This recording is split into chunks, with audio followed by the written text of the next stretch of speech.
Marene Allison has seen a lot in her career and in her life. She was one of the first women to graduate from West Point and then went on to a role at the FBI bringing down some of the largest drug rings on the East Coast. Eventually, she moved into the private sector to head up security for A&P Foods, and today she's the Vice President and Chief Information Security Officer for Johnson & Johnson. On this episode of IT Visionaries, Marene discusses her entire journey, as well as everything she's learned, what it means to lead IT and security for a worldwide organization, what the future of AI and consumer privacy looks like, and much more. This podcast is sponsored by the Lightning Platform by Salesforce. Salesforce just introduced the Lightning Platform Mobile, the low-code mobile app development platform that empowers anyone to easily build, publish, and manage AI-powered mobile apps for employees and for customers. Find out more at salesforce.com/buildmobileapps. Welcome to another episode of IT Visionaries. I'm Ian Faison, Chief Content Officer here at mission.org. And on the other line, on the other side of the country, Marene, what's going on? Not much. We're waiting for spring to finally show up here in New Jersey and sunshine finally. So it's all a good day here in New Jersey. So you have one of the most interesting backgrounds and obviously, your current role at Johnson & Johnson. We're going to get into all that. But your kind of career has had a lot of firsts, and this is maybe a little bit lower on the list, but you are our first former FBI special agent that has come on IT Visionaries. So we're pretty excited to talk about that as well. Well, that's awesome. Good to hear. Not a lot of law enforcement types come on IT Visionaries? No, one of the things that we've really learned about C-level leaders and VPs of IT in this world of information security, information technology, and operations is just how different all the backgrounds are. But yours is particularly interesting because we share a special bond that we both went to West Point, but you are the second West Pointer that we've had on here, which is kind of fun as well. Well, good. At least I'll be second in something. I love it. So let's get into your background. You spent, time at West Point and time in the military, and then you went into the FBI. What were you working on? As a special agent in the FBI, I was working on applicants. A lot of new agents work on the applicants. I was out in San Diego, California, which was a beautiful place to be stationed, and applicants. And then my husband and I, who was also a special agent, we moved to Newark, New Jersey after a few years. But while in San Diego, probably the most interesting thing that I did is I was working on the terrorism squad, and we worked on the captain of the Vincennes, Captain Rogers, and he had the ship that was attacked by the Iranian Airbus in the late 80s. And people tend to forget that point in history, but he actually shot down a civilian airliner in Iran, outside of Iran, with his ship, the Vincennes. That's remarkable. And so what was the state of, this was at the time in the 80s when nuclear terrorism and all of that was kind of at its peak. Also fostered a ton of good John Clancy novels and many other things. But, actually, as someone living it, what was the heightened sense of security back then? And I think it plays into a lot of the things that we look at now for security, and we'll get into that, but how different the type of threat was back then, but how kind of similarly, terrifying it can be. Well, at the time, terrorism was a very physical event, and almost all of the security was around the physical world. So again, if you look at the captain of the Vincennes, here he was on a vessel out in the middle of the ocean attacked by an aircraft. So very physical. And if you remember, it wasn't too many years prior to that, in 1981, General Dozier was captured by the Red Brigade while he was in Italy. The Red Brigade was around for about 10 years, from the early 70s to the 80s. Much of what they were doing was very leftist and to prevent, not prevent, but working with the communism and what was going to happen in Italy. And, we look at Italy today and we think great wine, wonderful place to visit. Terrorism isn't what we think of Italy. But back in the 70s, it was very, very much present, very physical. And then what has happened over the years is, as we've seen, not only is the physical violence still very, very prevalent, IEDs and bombings, but also what occurs online, the ability to recruit, the ability to hack in, steal data, and what used to be where a nation would have to go to another sovereign nation's land or ocean to be able to perpetrate the crime or attack them. Today, you can do it online. You can get into company systems. You can get into government systems. Well, hopefully not today because they're protected, but in the very recent history, and be able to get in and cause harm and mayhem, which change literally how nations need to look at sovereignty as well as terrorism, as well as crime. Do you think that there are some parallels with the corporate world and how we view security and your time in the FBI? Oh, absolutely. So one of the things you have to remember is the Army or the military is for outside of the United States. The FBI is for inside of the United States.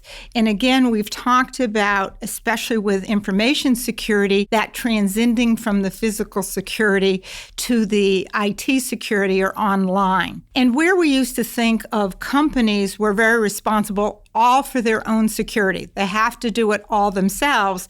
And the government was a government agency somewhere else.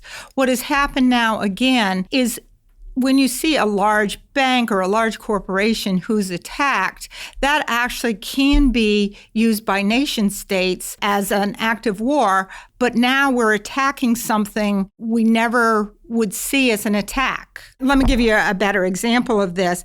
So if someone were to bring a military device, a howitzer, onto the lawn of a large corporation and lob a shell at that corporation, the government, law enforcement, fire department would clearly know that that is an act that is not good and somebody's got to respond. But when you have an online attack, who responds? Who's responsible? Who has jurisdiction?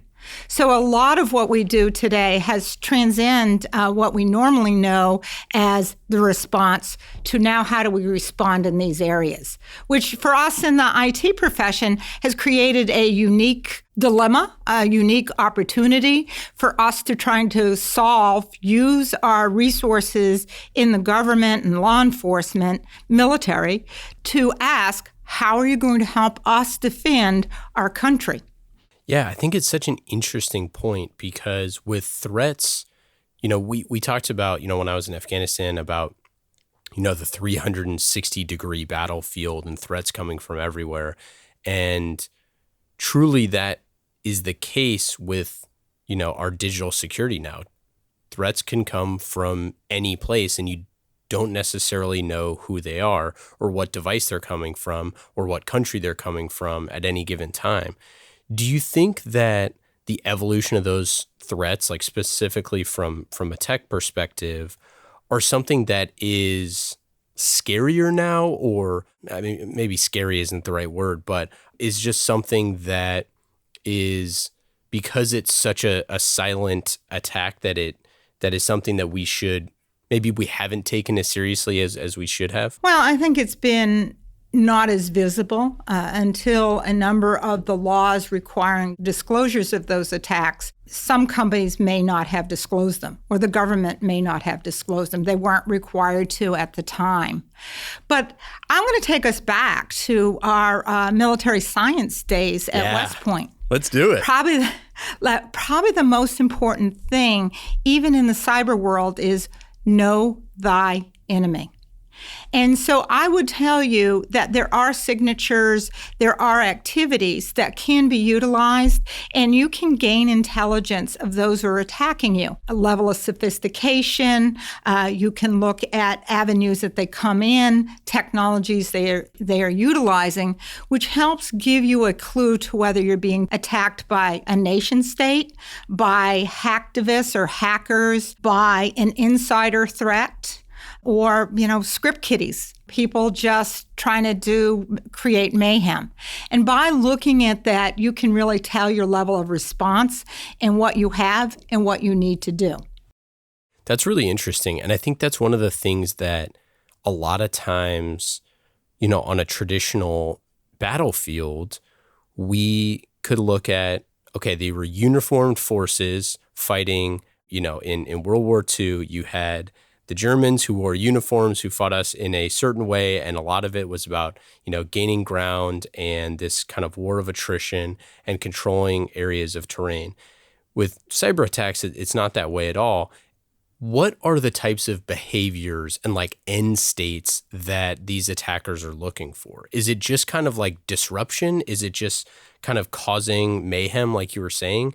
Or are some of these things pushing towards a specific end result, whether that be elections or otherwise or anything like that?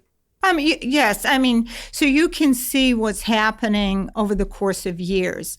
There's been a number of exposures of data that have been linked back to China. They have come in, the Veterans Administration, even Target to a certain degree, Aetna, and others that have been attacked. But the data never makes it to the street. Okay, there's healthcare data in there, there's age and information data, but that is never found on the dark web. And so one has to ask, okay, what are you doing with the data? Now, some of the government folks will tell you, don't ever go to China because they'll follow you and they'll know who you are. Been to Tiananmen Square, watched them bring down the Chinese flag, have gone to the Great Wall, wasn't followed and didn't see that type of activity in China. Versus we have seen like the NotPetya virus that occurred almost 2 years ago now, which was extremely destructive, brought down major corporations in the United States, caused disruption to our supply chain. The virus was only available for 3 hours, and it was able to create that destruction. Now, one would ask if a large nation state was doing that, was behind that, why didn't they let it go longer? Or one could ask, was it somebody got a hold of that information on how to do that, and then the nation state didn't want that data out or how that method of attack out, but it was out, so they took it down immediately. Now, I don't have those answers. I don't work for the government, and I certainly don't work in Intel, but it can make me wonder if they knew that 80% of the companies that did business in the Ukraine were using that specific software and were going to hit that specific server for update, there was intel on when that attack was launched. It could not have been that random. So that's where I say we do see things in the environment that make us question things. I'll even tell you that, hacktivists a few years ago were fairly rampant, not as rampant today, but you could even see them and provide input. After one of the large hurricanes in New Jersey, we saw somebody who was attempting to hack who was no longer online. So we started to assume, maybe wrongly, but maybe rightly, that they must be in some place that didn't have electricity yet. They did not have internet connection if they all of a sudden stopped. So likely they weren't coming from California, they were likely coming from more local. And so that information can be provided, which helps ID individuals for law enforcement to do their job. It kind of reminds me of that, and I don't know if it's a saying or a corollary or something, but the idea that no two countries with a McDonald's have ever been at war with each other or something like that. I forget the exact thing.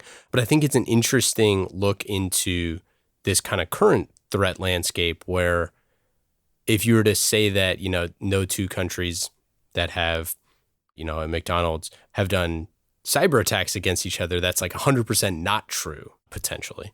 And that those types of like ununiformed forces or a nation state potentially are doing things that are detrimental. They're just not necessarily taking, human lives. Do you think that those type of, hacktivists or smaller rogue groups, what percentage of those folks are targeting corporations for financial gain to say, hey, we're going to try to extort them for this information or this money?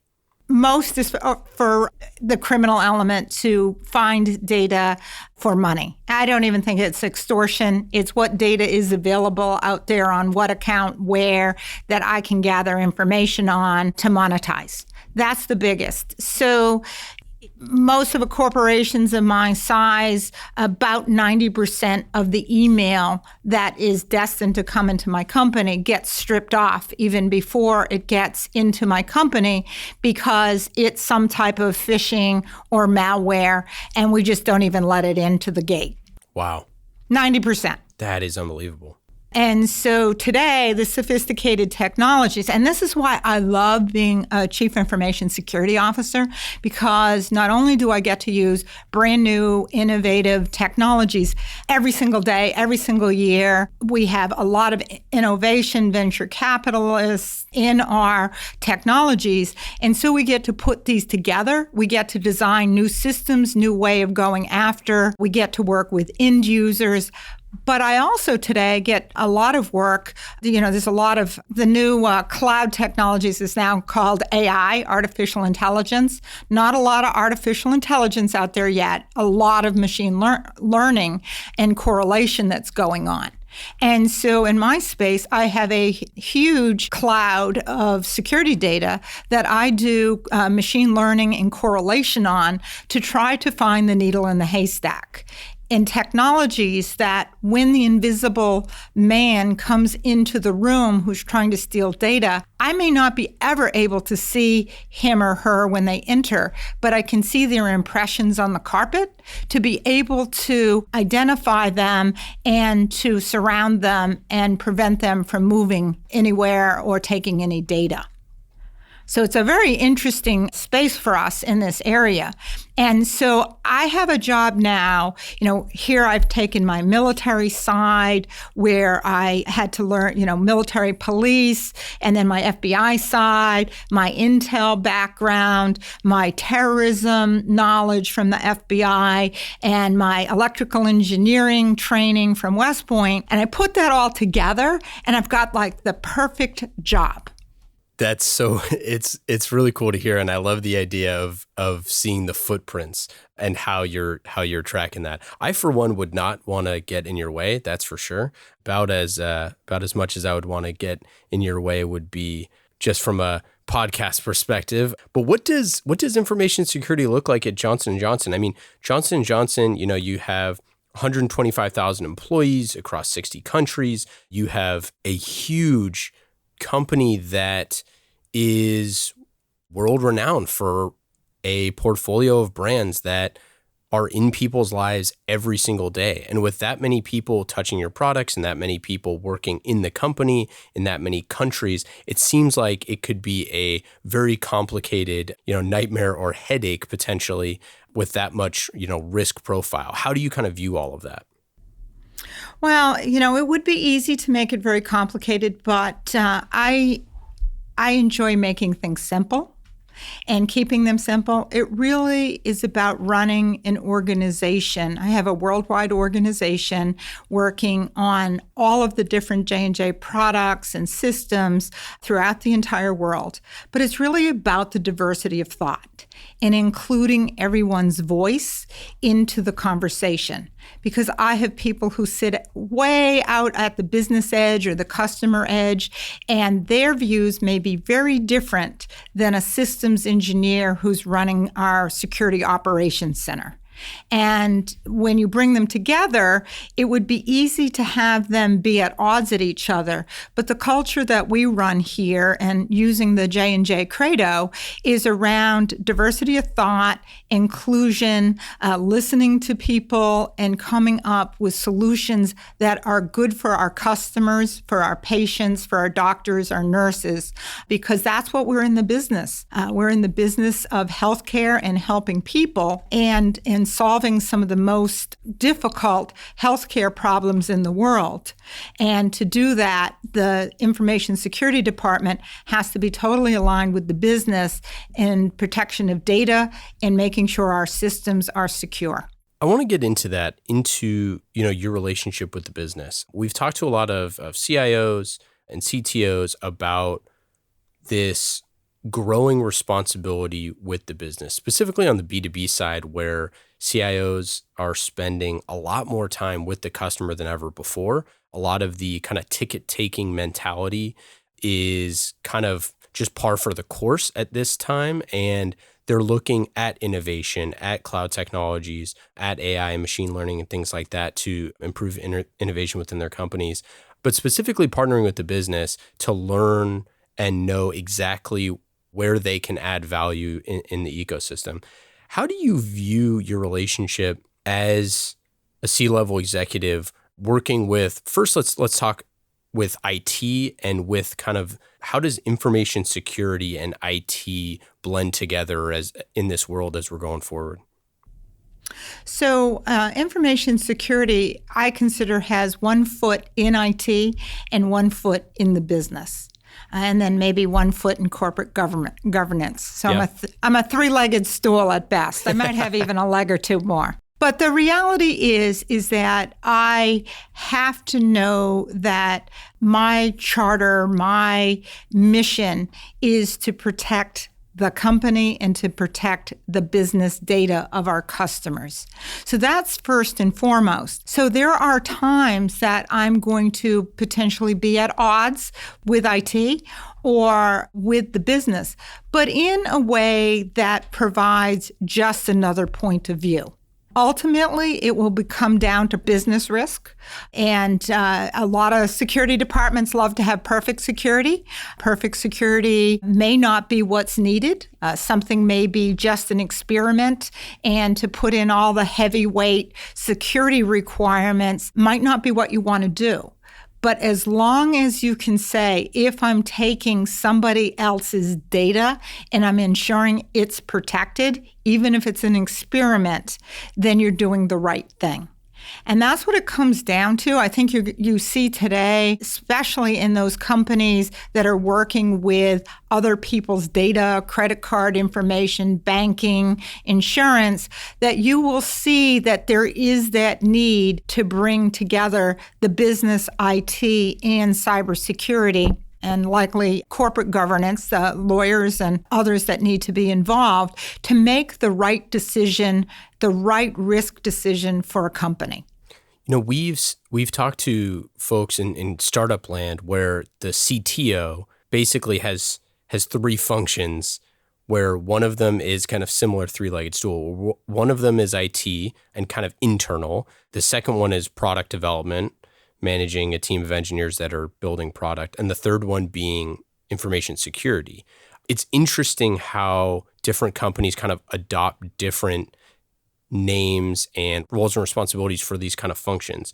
Do you see that there's, I don't want to say a best practice here, but a way, as we say in the military, that you've seen that is really good for the ability to balance all of these and truly give everyone a seat at the table?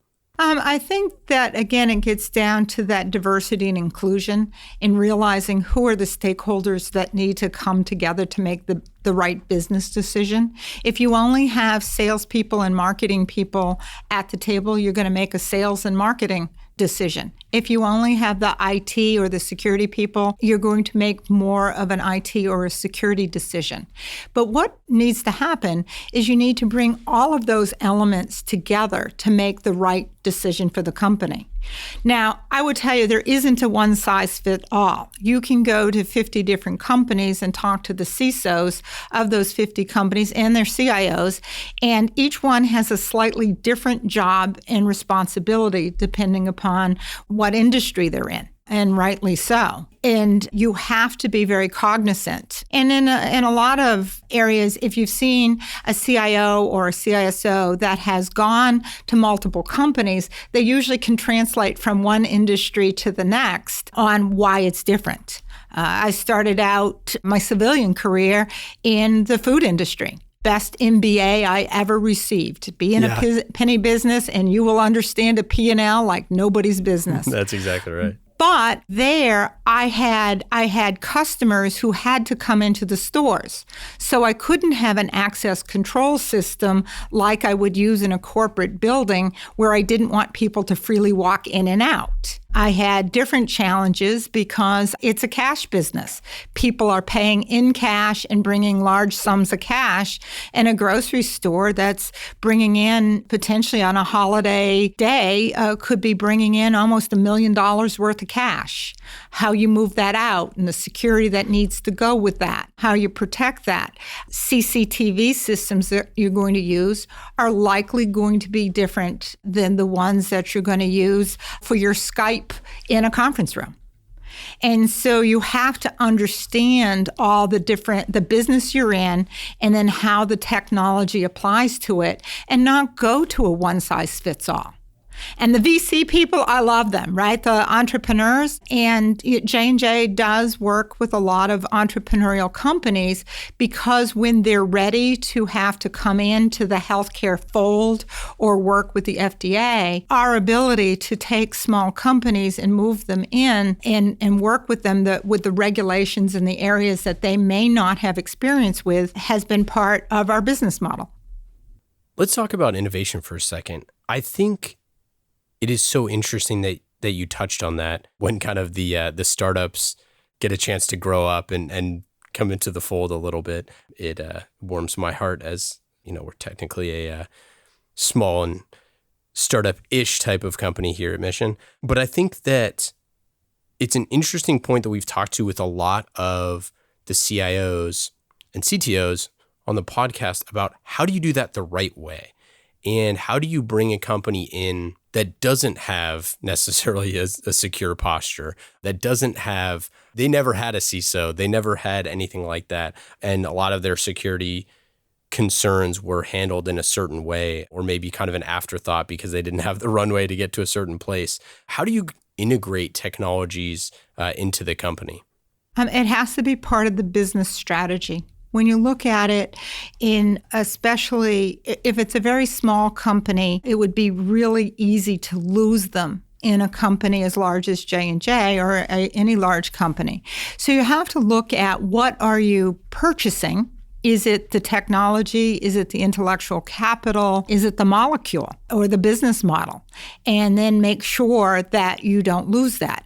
Now, some of the larger acquisitions may come with their own enterprise resource planning, ERPs, and then you're going to have to make a strategy around how many expense systems does one company need. And likely, if you have a heavyweight or a large system that's used, like a Concur or a Workday for your HR, those are going to be the standards. Those are very easy discussions. But when it comes down to the special sauce of what makes a company, then it's up to the business to realize what needs to happen. And there are a number of things. Today, it's much easier to integrate a smaller company that maybe has never been on a corporate Outlook system or the large-scale IT systems using cloud and Office 365 and the web. It makes it a much easier proposition to bring a lot of them in, because what used to be in the past was every acquisition was, we want to see their calendars and send them emails. We don't want them to have this company company's email address, and we don't want to actually integrate the networks. I would look at them and I'd say, okay, that's impossible. Now let's talk about option 2. Today, I think there's many more options you can do, which is in some ways make acquisitions and easing into a larger company much easier to do. Things with bring your own device and using the cloud, it makes it 10 times easier than it ever was in the past. Yeah, that's cool to hear you say that. I think a lot of times, the bring your own device stuff, I think is terrifying for some security folks, but obviously really exciting for the consumer, because I think a lot of us realize that we would just rather have our own stuff and we can kind of bring it with us. How do you look at innovation internally with that many, with 125,000 employees spread across all these countries? You're talking about, and a headquarters in New Jersey, you're talking about a ton of people that are really smart, that are, creating things and ideas every single day. Are you doing things like hackathons? Are you doing things like, any type of citizen development or low code or no code stuff, anything like that? All of the above. We do everything everywhere. And what I mean by that, we actually even have, J&J has innovation centers around the world. We invite, so from the J&J business side, people who are innovative in looking at technologies or molecules or disease states.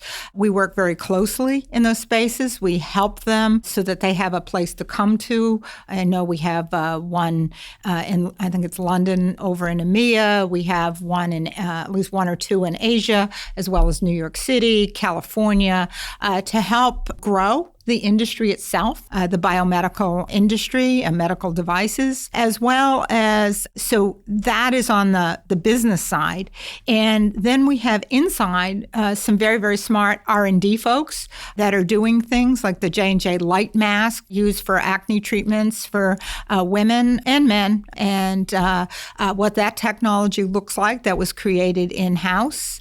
And then from the IT side, as you can imagine, a diverse IT infrastructure like J&J, many of the technologies that are the latest and greatest out there, we can use an outside cloud, but we have a internal bigger cloud. And so a lot of times our speed and agility can rival for a certain use case inside a J&J. Additionally, with our partners, our vendor partners are very active with us on their new technologies that are coming out. Some of our network partners working with us on what they're looking at, their roadmaps. And each one of our tech teams internally has a roadmap where they're looking at how to push their envelope. For me in security, I keep hearing AIs on the street, but I can assure you it's not exactly where I want it for use in prime time. And there are some cyber hygiene things potentially that can be done that will poise us. As I would tell people, there's a lot of security technologies on what we call north-south traffic in and out of J&J or any corporation. But when you try to look for lateral movement, you need to have a better defined group to group to get that lateral movement. And where are those technologies? And the fact that there aren't a ton of them today would tell me that likely people don't have a segmented network like they need to do. And so then you can create your priorities. Some of the priorities are around the innovation for tomorrow, but some of them are, because we can get lost in shiny objects in IT. We really, really can. And at the end of the day, if you're not doing the right IT, what I call IT 101, your patching, your ALM, your TLM, protecting segmentation of your network, that ends up can be as much a vulnerability as not having the latest and greatest technology to utilize. I like cyber hygiene. That would be a great. You like that? Yeah, great podcast name. It'll be the Marene podcast, cyber hygiene. Do you think, I want to talk about the AI stuff a little bit. You said that it's not quite where you want it to be. Where do you want it to be? Well, I'd love it to be where it was actually artificial intelligence. Today, it's just slightly better than machine learning. Okay, so if you look at the maturity curve, AI is probably a 0.5, and we need it to be at probably a 0.6 or a 6, not a point, but a 6 on the maturity scale, especially depending upon what you're utilizing it for. In healthcare, we need to be sure it has to be exact. Some of the stuff that IBM Watson has been doing is interesting, but not close enough to give any judgment to it. I think Jenny Rometty and her team over there is pushing the envelope, which is good to see. Again, in security, I may not have to have 100% assurity on some things before I take it off my network, but if it's something really important in my company, then I better make sure that I'm a little bit closer to that. But I have the ability to do that. So artificial intelligence, it sounds so good. It sounds so sexy. It's a marketing term at this point. And then when are we to the real, true intelligence? And what intelligence are we going to trust? Yeah, I mean, do you think that there's kind of a potential there for kind of the bad in, bad out type of AI? Because I know one of the big concerns for a lot of the leaders that we've talked to is just not being confident enough in their data, and how that if we're trying to learn from it, like we got to make sure it's good enough to begin with. Is that a concern for you? Well, I think anytime you do data science or big data and you look at it, it's going to be the curation of that data to make sure you have the right data and the data is accurate. The other is that, and I'm certainly not an expert in this field, but the people that are creating the patterns and the intelligence to be the artificial intelligence, do they have any unconscious bias that they're putting into the programming?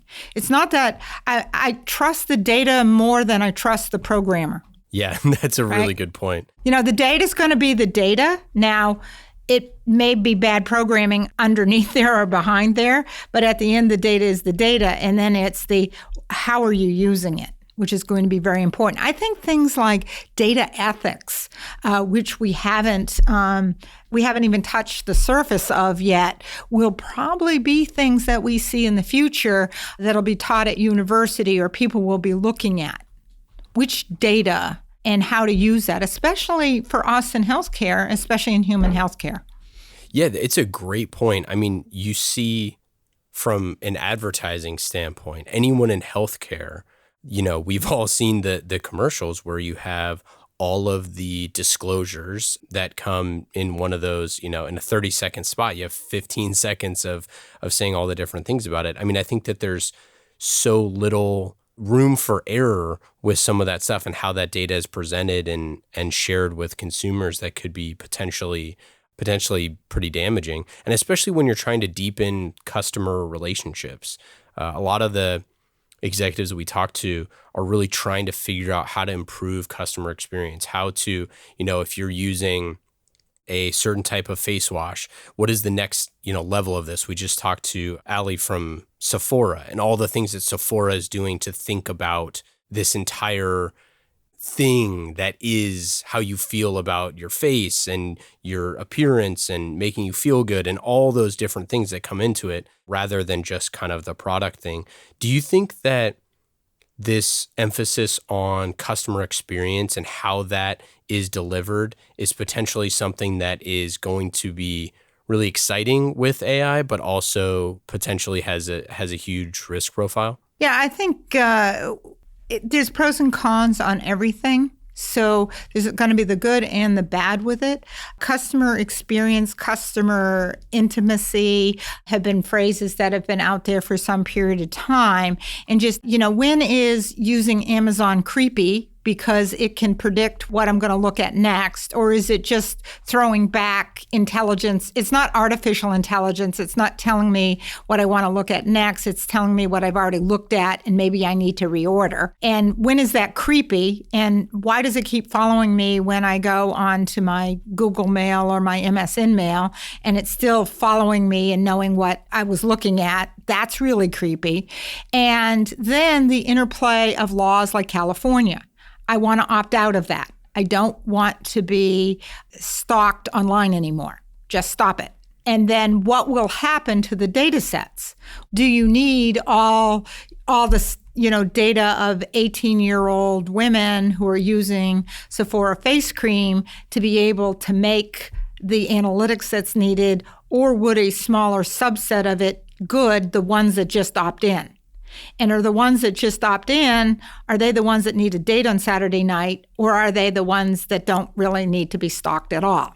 So, I throw in a little humor there. Yeah, totally. But a whole other play of human behavior is now, if my click data is my click data and you can't have it if I don't want you to, or you can't use it if I don't want you to, what will happen?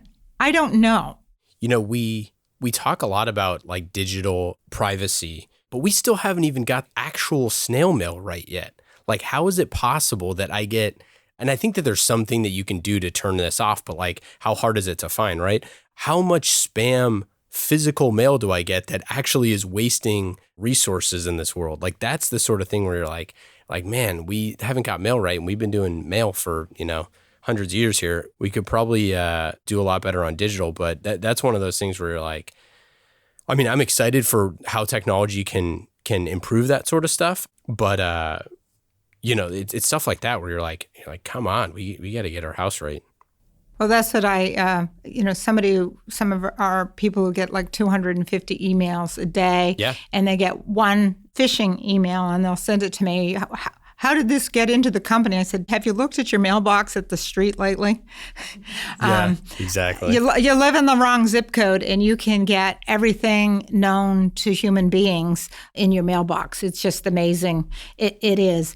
Yeah, it's, it'll be interesting to see what changes need to happen around customer data, click data, what is privacy, what is not, over the next few years. California privacy law is out there. There's 11 other states that are now looking at it. Honestly, once California enacts, it's going to be very, very hard for companies in the United States to say, oh, you're a California citizen, but you're in Massachusetts, so I can get your data because you clicked, but I can't if you're in California. You just can't do that. So that's not going to happen. Nobody has that much intelligence on anybody. Well, hopefully. And so therefore, you're literally going to have almost every website in the United States is going to have the same consent and click-throughs to be able to have people enter their site. And then you'll have the lawyers fighting over whether it was appropriate notification or not, because it was just a warning that showed up for 2 seconds. And all of these things will probably be in our future, which will be very, very interesting. We'll be doing more lawyering and privacy lawyering than we will actually IT and data for our business. That is a scary thought. That is the first scary thought. Whatever we can get to get technology to change that, that's what I want for sure. One person who does have a ton of information is me about you. We have one more little thing that I'd like to share with our audience. So you graduated from West Point in the first class to include women, which is really cool. And you've also served on the Defense Advisory Committee on Women in the Services, appointed by the Secretary of Defense, and the Overseas Security Advisory Committee by the Secretary of State. And you're also a founding member of West Point Women. I would love for you to just share a little bit about like what that experience has meant to you as a woman in information technology and information security over the years, and maybe some advice to the folks that are listening to take away from all that. So I grew up in Massachusetts, and even before that, I was president of my class and was on a state championship field hockey team. But somehow, at the time, we were told that women couldn't go to the military academies. And I could not figure that out. So I was actually going to go ROTC at MIT when the academies opened up. And I actually never applied for West Point. I applied for the Air Force Academy. And Margaret Heckler, who I consider one of the very first sponsors in my life, she made the decision to give me her principal nomination to West Point. So I went to West Point on July 7th, 1976, sight unseen. Oh my God, that's amazing.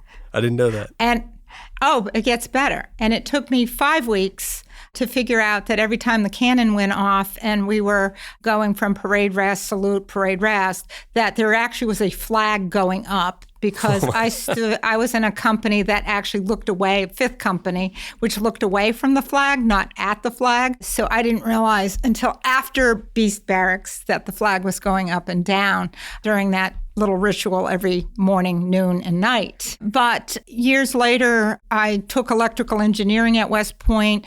It was before there were majors, and they were looking at opening up electrical engineering and then computer science. And somebody approached me, and I said, yes, I'll go do that. And then I graduated, and I got the very last position in my class for military police.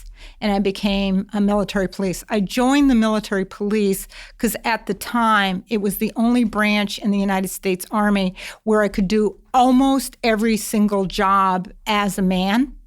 So I would be looked at equally. Nuclear weapons depot, I think, was the only position that women couldn't serve in at that point in time. And so when I joined, I had the intention of staying in, and then I got out and went to the FBI. As an FBI agent, we were out in San Diego, California. We were there for the Rogers bombing. My husband and I and our son moved to the East Coast. And while I was working as an undercover drug agent in Newark, New Jersey, I was approached by A&P Foods. And on their board of directors was a retired General Sam Wetzel, who was a Vietnam veteran and a West Point graduate. And he and the head of the board of directors, which was Elizabeth Hobb and Eravon Hobb, they decided that they wanted to find a female in law enforcement who had a security background that was a West Point graduate that was on the East Coast. And I was the one. So that was the second sponsor in my life. And what I would tell people is that if you're locked into you are a thing and you're not anything else, you will only become that thing. So I have always been open to the opportunity, and I never would have thought myself as fearless, but I would say I am fearless. I go in. When I left A&P Foods, I went over to Avaya Telecommunications, and I was there as the head of physical security. The head of IT security left, and they asked me to become the head of IT security.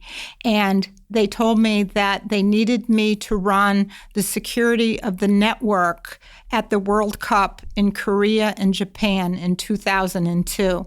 So here I am with little practical knowledge and experience of how to run network security on a world stage. And I said, sure, I'd love to do that. And we ended up doing it as Avaya was running out some new technology called voice over IP. Oh my goodness. Yeah, isn't that cool? And so providing the security on a world stage like that and having to deal with the South Korean government and intel organizations who are trying to hard pin test against our network, almost brought it down in production, and having to have the conversations, as well as the North Koreans, as well as dealing with the intercultural relationships between Japan and Korea, who still haven't gotten over World War II completely, allowed me to grow and move in this space. And so what I tell people is that if you've got a sponsor, listen to what your sponsor says and follow their advice. Margaret Heckler, General Sam Wetzel provided me expertise and guidance and gave me an opportunity that nobody else will. There will be sponsors for you. Just recognize them and don't discount their advice and what they're doing for you. The other is be fearless.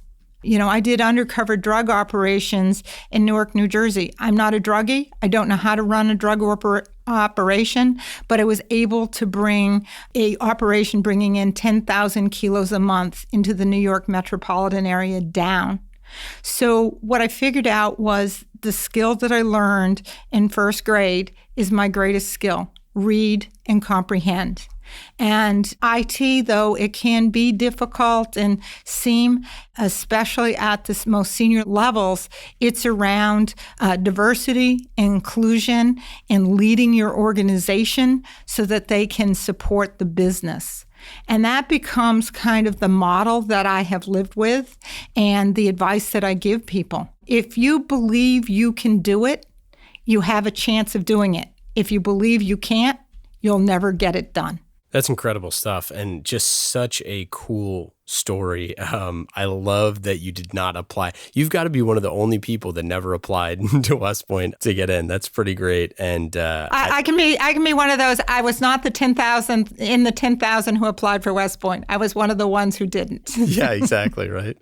Yeah, that's just, it's so cool. And I think it's a great reminder to push, the boundaries, to push what you think you can do. And I think that's one of the things that the military, specifically West Point, does the best in the entire world, is making you feel uncomfortable in so many ways that you just kind of get comfortable being uncomfortable. That's a nice way to say it. Comfortable being uncomfortable. Right? Okay, let's get into the lightning round. Fast and easy questions. No pressure. You don't know what's coming. Are you ready? I'm ready. Born ready. What app are you using on your phone that is the most fun? Most fun. Waze. Oh, I used Waze to get here this morning. What do you do for fun? My husband and I have a 182-acre organic blueberry farm in North Florida. Wow, that's exciting. It is. It's very exciting. And we are the largest producer of organic blueberries in Madison County, Florida. That is, can we order online? Can we Not quite yet. We're going all through Nature Right. I love it. Do you have a favorite recent book that you've read or podcast that you listen to?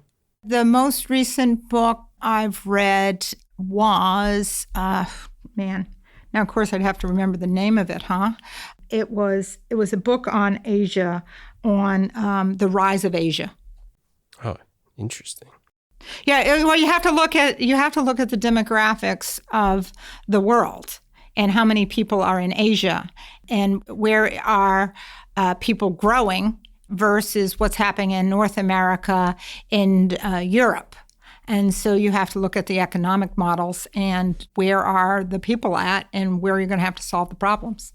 Yeah, we did a podcast, Futurist Cities, and one of the things that was so interesting to me was Lagos in Nigeria is estimated that in the next 100 years will be over 100 million person city. It's like stuff like that. You're like, this is just mind-blowing growth. Right. Well, so the two places that are growing are Asia and Africa. Yeah. And how many companies are doing business or, there's fear of doing business in Asia. It's okay, you can have fear or you can have profits. You're going to have to look at it. I love that. That'll be a nice quote. Okay, final question for the lightning round. What's your best advice for a first-time CISO, CIO, or CTO? Talk with your peers. Find a friend. Find somebody you can chat with that has no retribution and talk with them at will. I love it. Marene, you are wonderful. Thank you so much for coming on the show. It's just so many good insights, and hopefully we can have you back soon because this is just great. All right. Well, thank you. I certainly enjoy it, and it's a lot of fun, and I'm glad our paths crossed. So we were able to make this happen.